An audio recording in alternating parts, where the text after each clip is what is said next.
জয় তার, জয় জয় তার, জয় তার। নমস্কার, আপনারা শুনছেন কালী কথা। এখানে শুধুমাত্র গল্প নয়, গল্পের মাধ্যমে শিক্ষাও দেওয়া হয়। প্রতি বৃহস্পতি ও শনিবার শুনতে ভুলবেন না কালী কথা।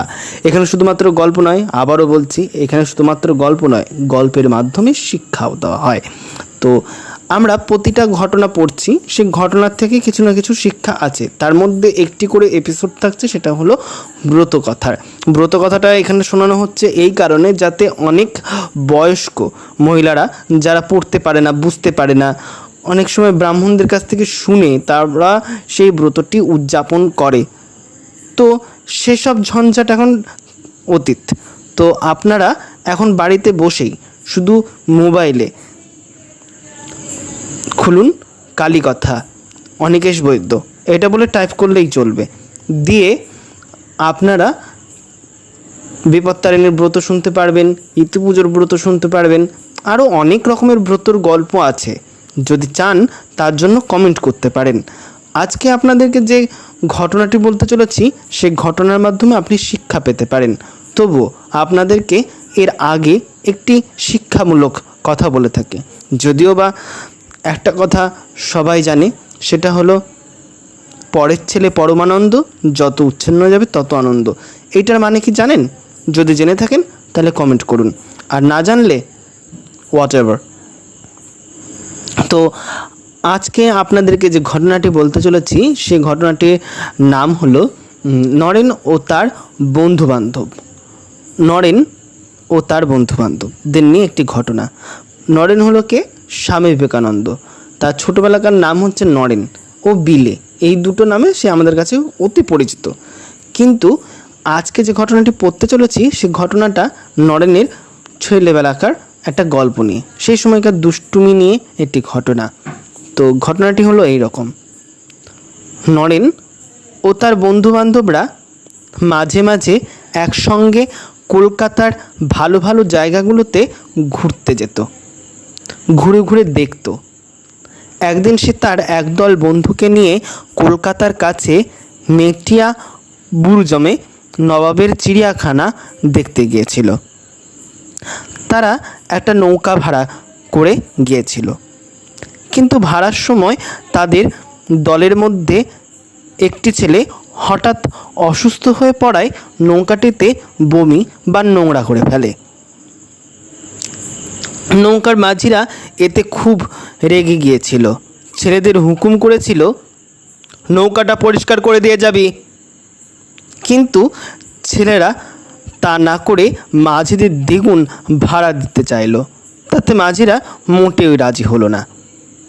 তখন নৌকাটা ঘাটের কাছে এসে পৌঁছালো। তখন মাঝিরা ছেলেদের পাড়ে উঠতে দিল না।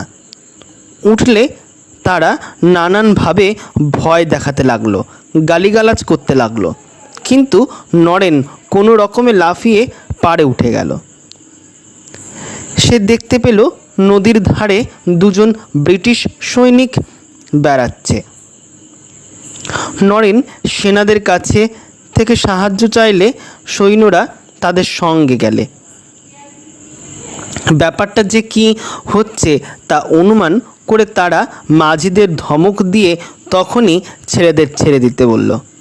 মাঝিরা সাহেবদের দেখে ভয় পেয়ে গিয়েছিল, তাই সঙ্গে সঙ্গে ছেলেদের ছেড়ে দিল। নরেনের বয়স তখন প্রায় 12 বছর। সেই সময় একটি ব্রিটিশ নৌবাহিনীর একটা বিরাট যুব জাহাজ কলকাতার বন্দরে এসেছিল। অনেক লোকই ওই যুদ্ধ জাহাজ দেখতে যাচ্ছিল। নরেন এবং তার বন্ধুরাও ওই জাহাজ দেখতে যাবে বলে ঠিক করলো। কিন্তু সেটা দেখতে হলে এক সাহেবের অফিসে থেকে প্রয়োজনীয় অনুমতি নিতে হয়। উচ্চপদস্থ একজন অফিসার সে পাশ দিলেন। নরেন একটি দরখাস্ত লিখে যেখানে অফিসারটি বসেন সেই বাড়িতে গেলেন।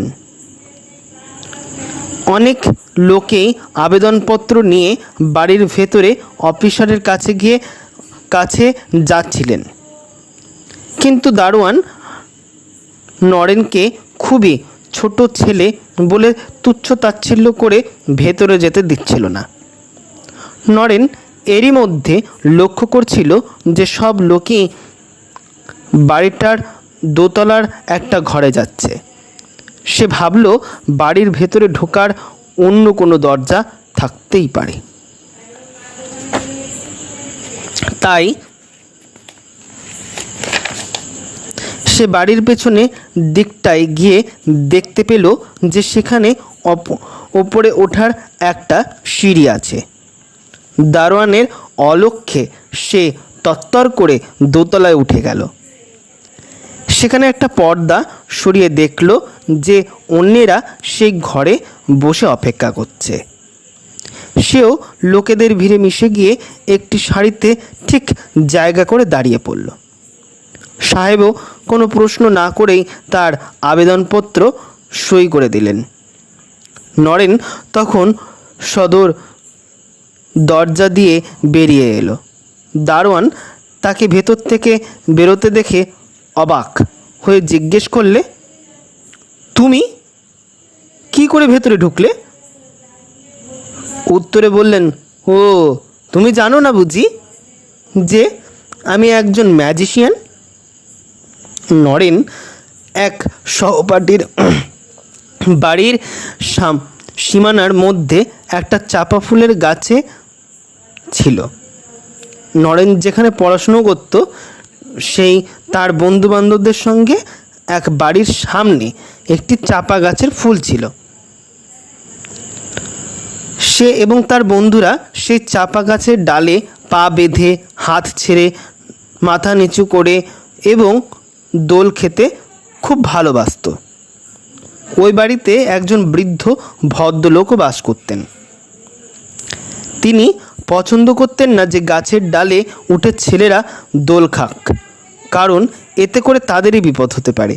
একদিন তিনি নরেন ও তার বন্ধুবান্ধবদের ডেকে বললেন, দেখো, তোমরা কি জানো না যে এই চাপা গাছে একটা ব্রহ্মদৈত্য আছে? মানে নরেনকে সেই বৃদ্ধ লোকটি ভূতের ভয় দেখাতে চেয়েছিল। যদিও তোমরা তাকে বিরক্ত করো তাহলে সে তোমাদের ঘাড় মটকে দেবে, জানো তো? সাবধান, তোমরা আর এই গাছে চড়বে না। এই কথা শুনে সব ছেলেরা ভয় পেয়ে পালিয়ে গেল, কিন্তু নরেন মোটেই ভয় পেল না। যখন বৃদ্ধ লোকটি চোখের একটু আড়াল হলেন তখনই নরেন আবার গিয়ে চাপা গাছে উঠে পড়ল। তার বন্ধুরা জিজ্ঞেস করলো, নরেন, তুই আবার কি করে এই গাছে উঠতে সাহস করিস? ওই বৃদ্ধটা কি বললেন তুই শুনেছিস? নরেন হেসে উড়িয়ে দিয়ে বলল, তোরা কি সত্যি খুবই বোকা? আমি তো কতবার এই গাছে উঠেছি। যদি এই বুড়োর কথা সত্যি হতো তাহলে আমার ঘাটটা বহুদিন আগেই ব্রহ্মদৈত্য মোটকে দিত। যা তুই চোখে দেখতে পারিস না, ছুঁতে পারিস না, তাকে বিশ্বাস করাটা কি খুবই দরকার নাকি খুবই প্রয়োজন? তাহলে গল্পটি কেমন লাগলো? এবং এই গল্প বা এই ঘটনাটি শুনে যদি আপনাদের ভালো লেগে থাকে তাও আপনারা আমার ইউটিউব চ্যানেলে কমেন্ট সেকশানে গিয়ে কমেন্ট করতে পারেন। এবং যদি ভালো লেগে থাকে তাহলে প্রচুর পরিমাণে শেয়ার করুন এবং বেল আইকনটি ক্লিক করুন আর সাবস্ক্রাইব করতে ভুলবেন না।